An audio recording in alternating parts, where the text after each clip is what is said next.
m'appelle Isabelle Demestre, je suis chercheure à la faculté de médecine à l'ULB dans le domaine de la reproduction. On travaille principalement sur la préservation de la fertilité et on essaye de trouver des moyens, des techniques ou des traitements qui permettent de réduire la toxicité de traitements tels que la chimiothérapie ou la radiothérapie qui sont nécessaires pour traiter des pathologies telles que le cancer, voire d'autres pathologies. Or, ces traitements, on sait qu'ils ont une toxicité ovarienne et que ces patients sont à haut risque d'infertilité future. Et donc notre but au laboratoire, c'est d'essayer de comprendre les mécanismes qui induisent cette toxicité au niveau des ovaires, de ces traitements, et essayer de trouver d'autres traitements ou d'autres techniques qui vont permettre de préserver leur fertilité. Et pour ça, on est en contact étroit avec des centres oncologiques et l'hôpital Erasme pour faire de la recherche translationnelle et de la recherche clinique également.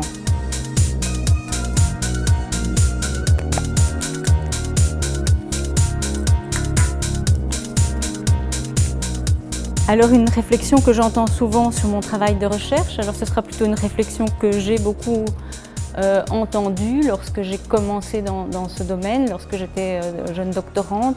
En tant que médecin, évidemment, quand on rentre dans le monde de la recherche fondamentale, ça n'est pas toujours facile non plus et on peut entendre effectivement que le médecin dans le laboratoire n'a pas vraiment sa place. Je pense aujourd'hui que le fait d'être médecin et d'avoir développé ce projet de recherche a été plutôt un atout plutôt qu'une tare parce que ça m'a permis d'avoir une vision très clinique de ce que je voulais rechercher au laboratoire. Et d'autre part, je me suis rendu compte qu'en fait, la recherche c'est une succession de collaborations et qu'on n'est pas compétent dans tout et qu'en fait c'est le mélange des compétences qui donne la richesse au projet. Je vous ai amené quelques graines d'épinards.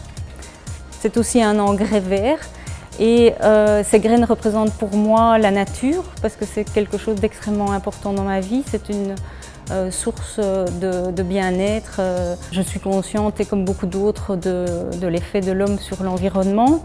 Et donc, si un jour j'avais une deuxième vie de chercheur, c'est certainement là-dedans que je me lancerais, puisque pour moi, la recherche, c'est plutôt un état d'esprit. C'est cette volonté sans cesse de répondre à des problèmes qui n'ont actuellement pas de solution, en partant de la base de la problématique jusqu'à la solution finale. Et c'est tout ce parcours qu'effectue chaque fois le chercheur lorsqu'il s'attaque à un projet. Et celui-là, de nos jours, je pense que c'est un défi majeur et me tient aussi particulièrement à cœur.